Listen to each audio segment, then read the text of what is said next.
Fern is one of my other favourites. Now fern is very widely used as a salve. There's all different kinds of ferns. If you see here, we've got different kinds of ferns just naturally existing, growing alongside one another. And different kinds of ferns will give you, you know, slightly different properties, okay? But, you know, I don't know any that you actually ingest. It's usually just a salve or something. You also can use it for smudging. Actually, the fern is got a pretty. We're talking like peppermint having sort of a cold energy to it. I wouldn't say fern is as cold as peppermint, but it's got kind of a fall winter kind of energy to mountainy. They like colder climates. You know, you don't. Sometimes you see certain kinds of ferns in hot climates, but the kinds of fern that I'm talking about, you know, likes colder climates. You know, any fern is going to have fern magic, but I tend to stick with the ones that, you know, are for the colder climates. In survival mode, you don't necessarily have to, quote, make a salve. All you have to do is take one of these leaves in your hand. This was taught to me by, I was no more than 5 years old, by a man named Walking Crow. He went by that. He was a Native American medicine man. You take one of these little digits, you rub it in your hand like that, kind of, and then you just kind of rub it on your skin. And much like when you're doing mugwort, you know, and you're either doing a salve or you're doing, you light it, kind of like moxa or smudge. Yeah, much like mugwort, fern, if you just put it topically on your skin, fern will seep deep underneath your skin. Again, anything I say is pagan belief. It's not necessarily proven by science, but it will. What we believe in ancient paganism is that it will actually not only seep into, you know, the area of pain, deep, I mean, like it can cure. You put it on top your skin and it can, say you got liver pain or stomach pain or whatever, you put it right there and it's all of a sudden, you know, your liver doesn't hurt anymore, you know, but it's just resting on top of your skin. How's that possible? How does it go that deep? Well, it does. It definitely does. We've got little words of wisdom here from a daddy longleg. As I'm talking, I don't know if you can see him there, but that's kind of neat that he or she is, maybe it's a she, I think it's a she, has decided to kind of, you know, sit here as we talk, you know, but you'll find, you will find a lot of times that, you know, you don't necessarily have to put it on, and Walking Crow taught me this. You don't necessarily have to put it directly on the spot that hurts for it to work. Put the salve anywhere on you and it immediately protects you and starts to mend you. Actual mending, you know, properties to this, not just pain relief, but actual mending, immense mending properties.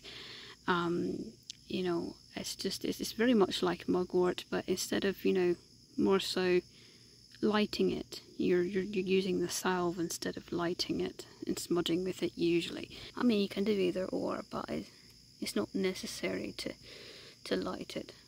You know, fern, if you're using it as a salve, it's more potent as a salve than mugwort as a salve, and that's saying a lot. Walking Crow had told me that, you know, you can just put some on your hand and it runs through your whole body. You know, the magic of it just will mend, you know, the rest of you.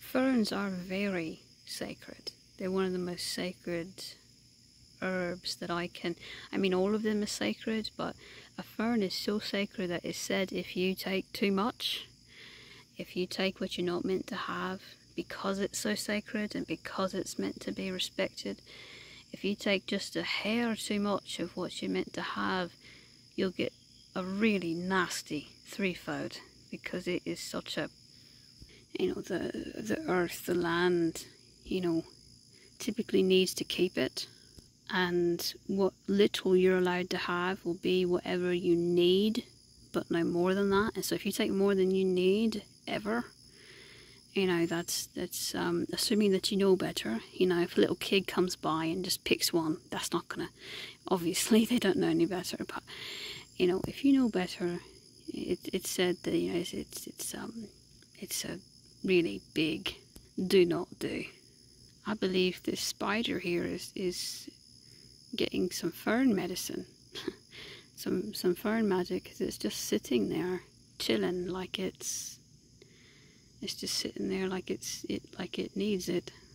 Fern is very soothing, very soothing. The emotion of it, the energy vibe of it is just much like peppermint. Actually, it's just very soothing. Good for the breath chakra, and again, the way that I say the terminology for chakra is different than most people, but I call that the breath chakra. Also good for the heart chakra, stomach chakra. Really, now that I come to think of it, almost any chakra. It's just I mean, again, this herb is said to have, you know, connections to the spiraling of the universe, and I mean, it's just, I can't even explain what I just said, you know, it would take too long, but you know, it does, it has spiraling energy. I mean, anytime a fern sprouts a new leaf, the leaf is sprouted in the form of a spiral. They're said to be very wise plants. You cannot get much wiser than the wisdom of a fern, although there are a lot of different wise, you know, plants out there. I mean, even if you just step on a fern, if you step on a fern, you know, it's bad luck. Now, if you accidentally stepped on it and you didn't see it, that's one thing, but if you just step on it and don't care, even that, even not taking it, not actually killing it, but just stepping on it, can be bad luck. Really, they deserve the utmost respect. They really do. Doesn't matter what kind of fern it is, any fern, again, anything whatsoever deserves utmost respect. But you know, people will tell you there's just certain things, certain totems. Fern is one of those totems that they do not forgive easy. You know, if you do something on purpose to harm it, they do not forgive easy. And to be honest, they shouldn't. They shouldn't forgive easy. They should be like that. They deserve to be like that.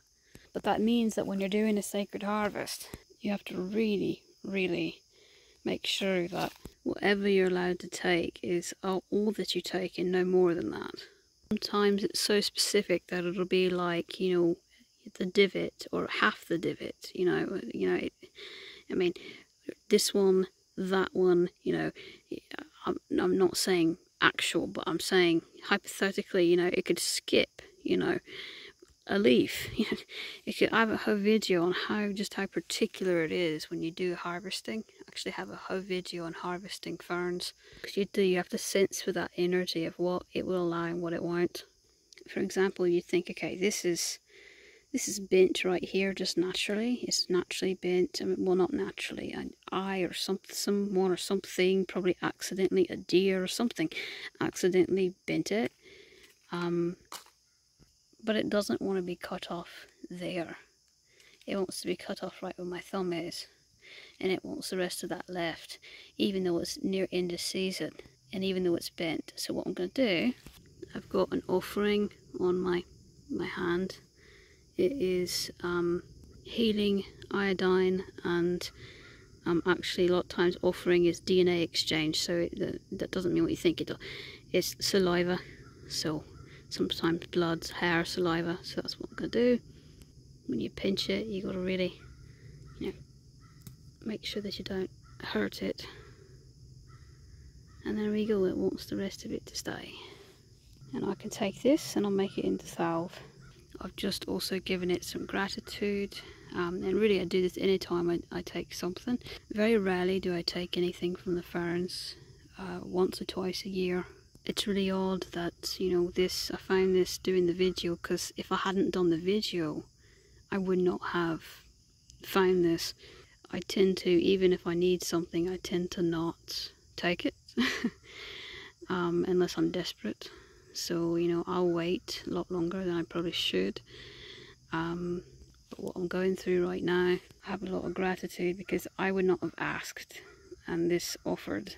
I think it knew I wasn't going to ask.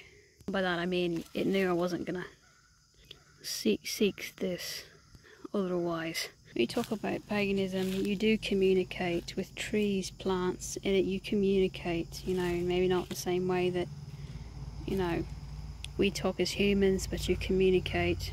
They have a soul like we do. They have a spirit like we do. They can feel pain, they can feel emotion. And paganism, you got to get used to that, because that's what we believe. I was asked by my guides to come out here and do information videos on the different herbs. I had absolutely no idea that I was going to be guided to a specific leaf, you know. Just so you know, we were all the way over there and come right back, and little spider friend still in the same place. You can see, you sense the energy, the harmony there between the spider and the fern. You can just sense that the fern accepts it being there, and that it's come to the fern for similar reasons that I have, because it needed its medicine. But yeah, I wouldn't have done this at all. You know, I was doing some oregano earlier, but I was managing with that and some nuts, which I also consider an herb. You know, tree nuts are exceptionally healing. We'll get to that later. I'm serious, the last thing I expected was to come out here and actually harvest while I was doing a video. So sorry about that. I kept it in the video because I thought it was enough of a relevance. To only come out here like once or twice a year, and then that'd be the accidental time that I stumbled upon something that was asking me to take it. That's your spirit guardians telling you something right there.